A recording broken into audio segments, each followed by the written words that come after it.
Very good morning, students. Today we are going to start the next chapter of the Unit 1.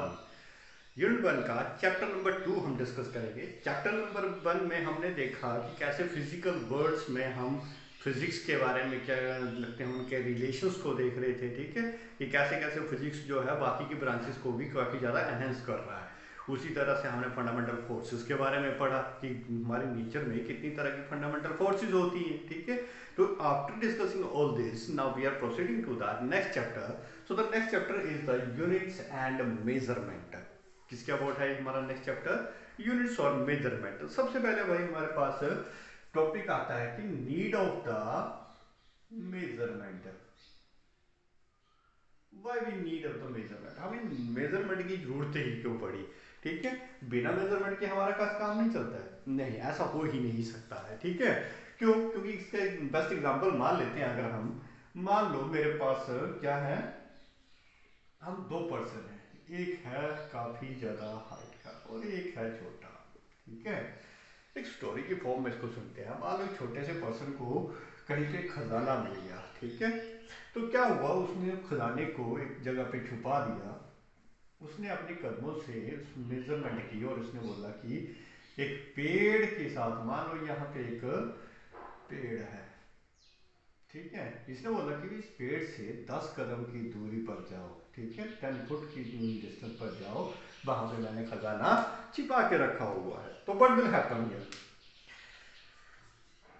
इसने किसी दूसरे person को बोला जो उसकी हाइट से काफी ज्यादा बड़ा था। ठीक है, तो ये यहां से तो चला गया, लेकिन इसके दूसरे पर्सन को भेजा जो उसकी हाइट से काफी ज्यादा क्या है, बड़ा है।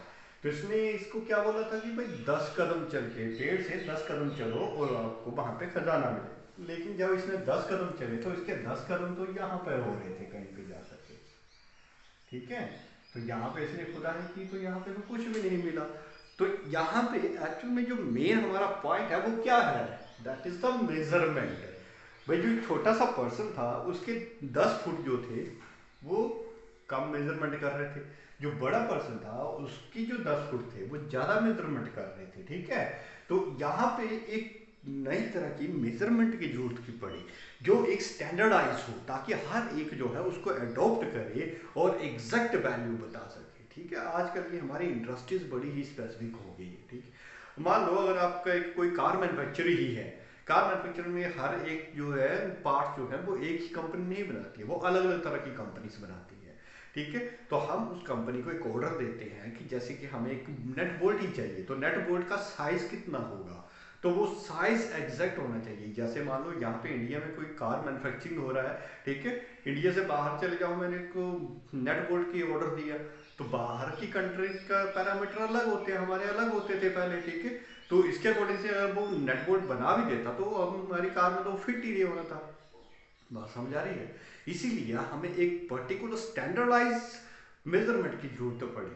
ठीक है, ताकि हम उसको वर्ल्ड वाइड एक्सेप्ट कर सकें।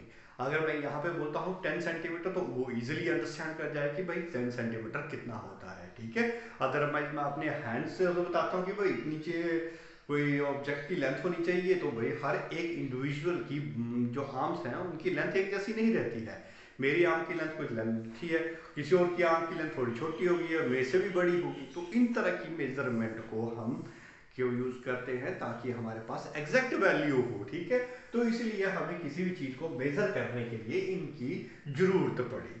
अब मेजरमेंट तो हमने कर ली, लेकिन इसके साथ साथ हम उस स्पेसिफिक क्वांटिटी को रिप्रेजेंट भी तो करना था। ठीक है, तो इसको हमने नाम दिया यूनिट का। यूनिट क्या होती है? अब one kind of the internationally accepted physical quantity representation. किसी भी फिजिकल क्वांटिटी को रिप्रेजेंट करना है। ठीक है, to represent the physical quantity,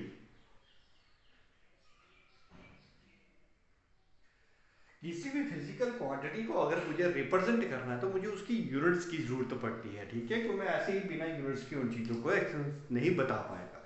ठीक है, जैसे इसका एग्जांपल लेते हैं। If I right here 10, if I write here again 10, if I write here again 10, what does it mean? It is just a numeric value and does not giving the any kind of the specific knowledge about the physical quantity. मुझे knowledge थोड़ा मिल रहा है कि 10 what is the 10 है क्या चीज है, मुझे थोड़ा पता है, ठीक है। तो that's why in order to specify all this numeric value we need to have the units, हमें एक यूनिट्स की जरूरत पड़ी। अब ये यूनिट्स क्या होती हैं, मान लो अब मैं यहाँ पे इन क्वांटिटीज के साथ 10 न्यूमेरिक वैल्यू के साथ यहाँ पे केजी लिख देता हूँ, यहाँ पे केएम लिख देता हूँ, यहाँ पे सेकंड लिख देता हूँ। Now you betterly understand the things.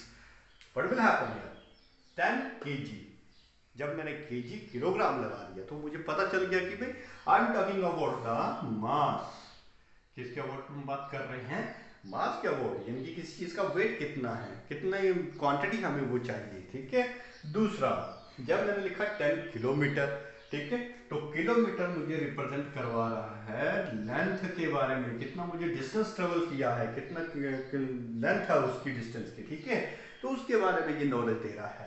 In the similar manner, when I write it as 10 second, that means it give me the knowledge about the time. ये मुझे किसके बारे में नॉलेज दे रहा है, टाइम के बारे में। So alone the numeric value is not sufficient to represent the any kind of the physical quantity. तो किसी भी physical quantity को सिर्फ numeric value से हम represent नहीं कर सकते हैं। तो in order to represent this physical quantity we needs the unit, ताकि हम उस particular physical quantity को specify कर सकें, ठीक है। So this one is the unit, ये क्या है, unit। जब हम इन यूनिट्स को यूज करते हैं तो they will give us the appropriate knowledge about that physical quantity. तो उस पूरी की पूरी फिजिकल क्वांटिटी के अबाउट हमें क्या मिल रहा है, नॉलेज मिल रहा है, ठीक है। तो यूजुअली जो यूनिट्स होती हैं it will involve the two kinds of the things. First one is the numeric value, ये क्या इन्वॉल्व करती है, numeric value. And secondly it will involve the, साथ में क्या है यूनिट कर रहे हैं, unit, not sorry, that is the physical quantity. कोई भी फिजिकल क्वांटिटी को अगर आप रिप्रेजेंट कर रहे हो, फिजिकल क्वांटिटी, किसी भी फिजिकल क्वांटिटी को अगर रिप्रेजेंट कर रहे हो तो उसमें पास दो चीजें होना जरूरी है। क्या, एक तो होगी हमारे पास न्यूमेरिक वैल्यू, एक तो उसकी numeric value. Numeric value represent us the how many times that value of the fundamental value, ठीक है। कि भाई हमारे पास फंडामेंटल वैल्यू तो 1 kg है, अगर मैं यहाँ लिखता हूँ 10 kg, तो इसका मतलब फंडामेंटल वैल्यू ये है, तो फंडामेंटल वैल्यू को कितना टाइम्स हुआ, ये 10 टाइम्स हुआ, तब जाकर के क्या बना, 10 kg। फंडामेंटल वैल्यू तो हमारे पास 1 kg है, तो 1 kg को मैंने 10 से मल्टीप्लाई किया, तो यानी कि 10 टाइम्स 1 kg, एक kg के 10 बार हमें कैलकुलेट करना है, ठीक है। तो ये बनेगा 10 kg। तो किसी भी फिजिकल क्वांटिटी को रिप्रेजेंट करना है तो दो तरह की चीजों का होना जरूरी है। First one is the numeric value, another one is the unit, उस फिजिकल क्वांटिटी को रिप्रेजेंट करने के लिए, ठीक है। अब यहाँ पे हम शो करेंगे कि भाई ये जो न्यूमेरिक वैल्यू है और यूनिट है ये एक दूसरे से इनवर्स रिलेशन में आती है।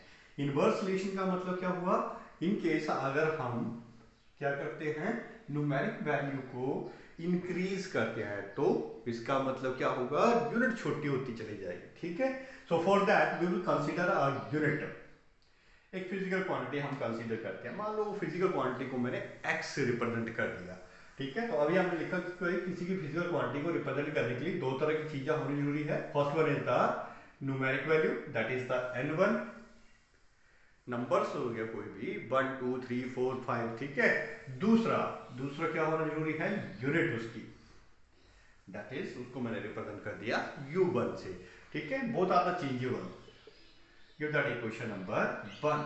ना सपोज करो मैंने इसी सेम फिजिकल क्वांटिटी की वैल्यूज को चेंज कर दिया, ठीक है। तो जब मैंने वैल्यूज को चेंज किया तो फिजिकल क्वांटिटी थोड़ी ना चेंज होगी, फिजिकल क्वांटिटी तो वही रहेगी। अगर मैं मास के बारे में बात कर रहा हूं तो मास ही रहेगा, कोई लेंथ थोड़ी ना बन जाएगी उसकी, या उसका टाइम थोड़ी ना बन जाएगा, मास तो मास ही रहेगा, ठीक है। तो फिजिकल क्वांटिटी वही रहेगी। तो numeric value can be changed, numeric value क्या हो सकती है, चेंज हो सकती है। तो न्यूमेरिक वैल्यू को मैंने n2 मान लिया और नई यूनिट जो बनी उसको u2 मान लिया। Now equating this to equation, जब हम इन दो इक्वेशंस को इक्वेट करते हैं तो we can say that n1 u1 is equal to n2 u2, that means both quantities are equal, अगर किसी क्वांटिटी में अगर आप चेंज भी करते तो वो तो इक्वल ही रहेगा, टोटल वैल्यू में कोई भी फर्क नहीं पड़ेगा। ठीक है, कैसे देखो, if you can write it as n1, या सिंपल इसको ऐसे लिख सकते हैं हम लोग, nu जो है उन दोनों का प्रोडक्ट जो है वो हमेशा क्या रहेगा, कांस्टेंट ही रहेगा। So we can say that n is equal to constant upon u। और जैसा कि हम जानते हैं कि किसी कांस्टेंट तभी अप्लाई होता है जब प्रोपोर्शनलिटी साइन को हटाते हैं, तो we can write it as 1 upon u। तो what does it tell us that, it tells us that when the numeric value increasing the unit will be decreased, or numeric value decrease the unit will be increased। for example, इसका एक best example हम लेते हैं, मान लो मेरे पास एक 10 kg लिखता हूँ, 10 किलोग्राम। ठीक है, ये सिंपल इस कॉम्प्लिकेटेड ना करते हुए सिंपल एक वैल्यू लेते हैं, 1 kg का मैंने वैल्यू ली, इसको मैंने ग्राम में कन्वर्ट करना है। When I convert it into the grams, तो how many times there, that is the 1000 gram। so see here, this is the large unit, क्या है ये, large unit, and gram is the small unit। देखो, जैसे ही मैंने largest unit को smaller unit में convert किया तो न्यूमेरिक वैल्यू में क्या हो गया, इंक्रीज हो गया, यानी कि यूनिट जो है वो डिक्रीज कर रही है। जब यूनिट डिक्रीज करेगी तो न्यूमेरिक वैल्यू क्या हो जाएगी, इंक्रीज करेगी। यहाँ पे न्यूमेरिक वैल्यू थी 1, यहाँ पे न्यूमेरिक वैल्यू कितनी होगी, 1000 तक होगी। ठीक है, तो यहाँ पे सिंपली ये हमें बताता है कि जैसे जैसे हम यूनिट को छोटा करते जाएंगे तो न्यूमेरिक वैल्यू क्या होती चली जाएगी, बड़ी होती चली जाएगी। तो both are inverse in relations to each other. Is that clear? Thank you all.